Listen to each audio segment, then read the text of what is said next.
A long list could easily be given of sporting plants. By this term, gardeners mean a single bud or offset, which suddenly assumes a new and sometimes very different character from that of the rest of the plant. Such buds can be propagated by grafting, etc., and sometimes by seed. These sports are extremely rare under nature, but far from rare under cultivation. And in this case, we see that the treatment of the parent has affected a bud or offset, and not the ovule or pollen, but is the opinion of most physiologists that there is no essential difference between a bud and an ovule in their earliest stages of formation, so that, in fact, sports support my view that variability may be largely attributed to the ovule or pollen, or to both, having been affected by the treatment of the parent prior to the act of conception. These cases anyhow show that variation is not necessarily connected, as some authors have supposed, with the act of generation. Seedlings from the same fruit and the young from the same litter sometimes differ considerably from each other, though both the young and the parents, as Müller has remarked, have apparently been exposed to exactly the same conditions of life. And this shows how unimportant the direct effects of the conditions of life are in comparison with the laws of reproduction and of growth and of inheritance.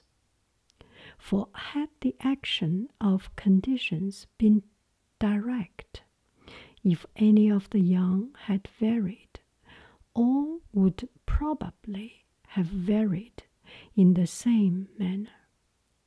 To judge how much, in case of any variation, we should attribute to the direct action of heat, moisture, light, food, etc., is most difficult. My impression is that with animals such agencies have produced very little direct effect, though apparently more in the case of plants. Under this point of view, Mr. Buckman's recent experiments on plants seem extremely valuable. When all or nearly all the individuals exposed to certain conditions are affected in the same way, the change at first appears to be directly due to such conditions, but in some cases it can be shown that quite opposite conditions produce similar changes of structure.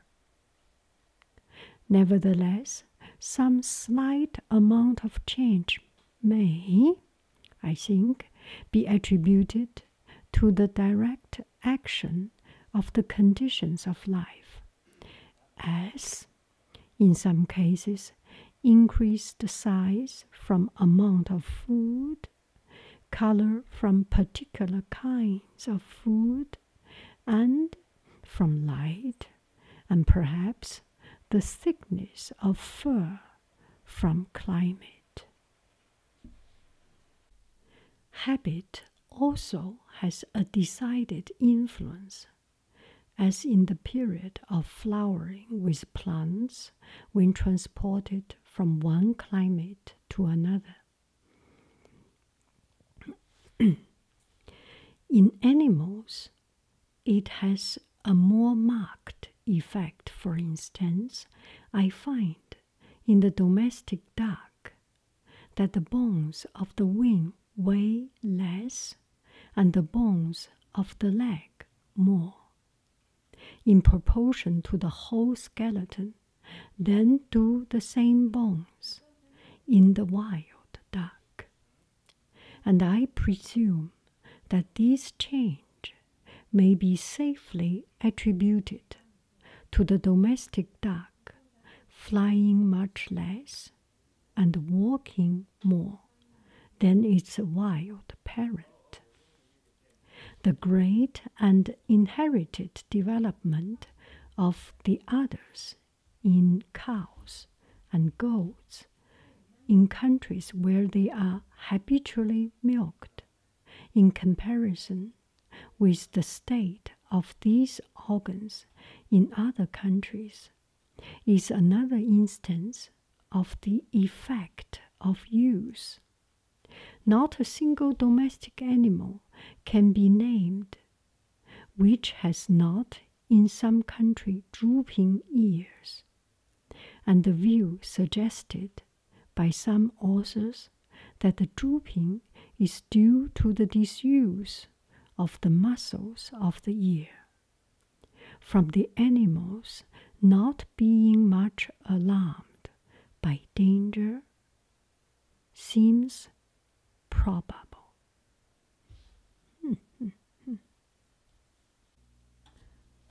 There are many laws regulating variation, some few of which can be dimly seen, and will be hereafter briefly mentioned. I will here only allude to what may be called correlation of growth.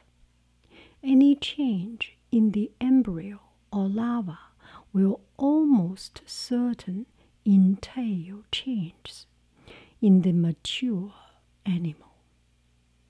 In monstrosity, the correlations between quite distinct parts are very curious, and many instances are given in Isidore Geoffroy Saint-Hilaire's great work on this subject.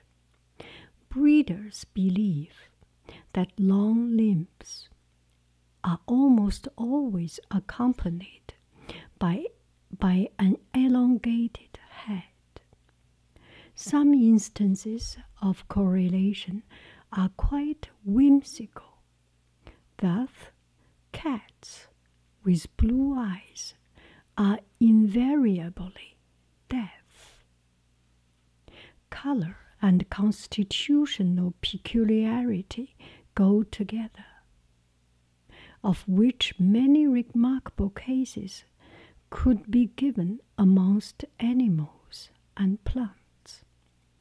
From the facts collected by Heusinger, it appears that white sheep and pigs are differently affected from